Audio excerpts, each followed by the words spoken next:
Čaute, dnes vám ukážeme náš prvý vyrobený box vo firme Dugas. Poďme sa na to pozrieť, čo všetko v ňom nájdete a ako ho viete využiť. Systém je vždy rovnaký, na jeden klik si celý box vysunieme von. Takže pracovná plocha, umývadlo. Toto umývadlo funguje na túto automatickú batériu značky Dometic, vydrží 45 minút na jedno nabitie. Jednoducho si ho napojíte na hadičku.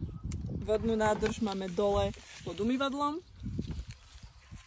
a na takýto dvojklik sa nám spustí voda a môžeme si umyť riad, napúšťať vodu. Tu vedľa sa nachádza predpríprava na chladiaci box a pred ním sú samozrejme naše krásne poháriky. Na tejto strane sa nachádza dvojitý plynový varič. Tento plynový varič funguje na kartuše, no a dole pod ním nájdeme odkladací priestor. Čo je super na tomto boxe, na tomto variči je, že si ho viete zobrať kamkoľvek. Ak náhodou prší a nemáte už strechu, chcete si to presunúť niekde pod nejakú striežku, tak jednoducho si vyberiete celý tento varič.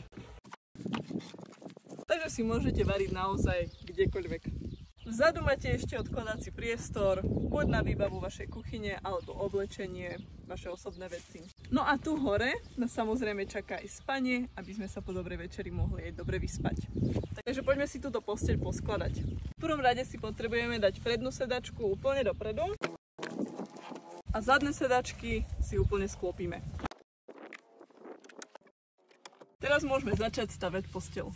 Takže vyberieme si prvý kus, jednoducho ho takto zapojíme, dole pod neho dáme nožku, nožka je nastaviteľná podľa vašej výšky auta a na to dáme ešte stredný kus. A teraz ideme na druhú stranu. Takže opäť dlhú časť a nožku. A ešte vpredu dáme takúto krátku. Teraz na toto poukladáme rozťahovacie rošty.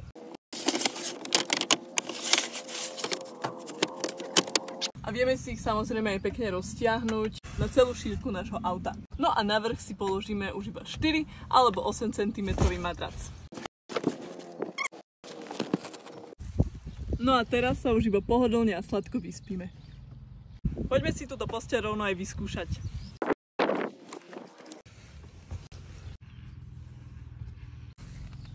A takto sa môžete vyspať pohodlne kdekoľvek, či je to v príroda, mesto, dokonca parkovisko a nikto o vás nebude vedieť.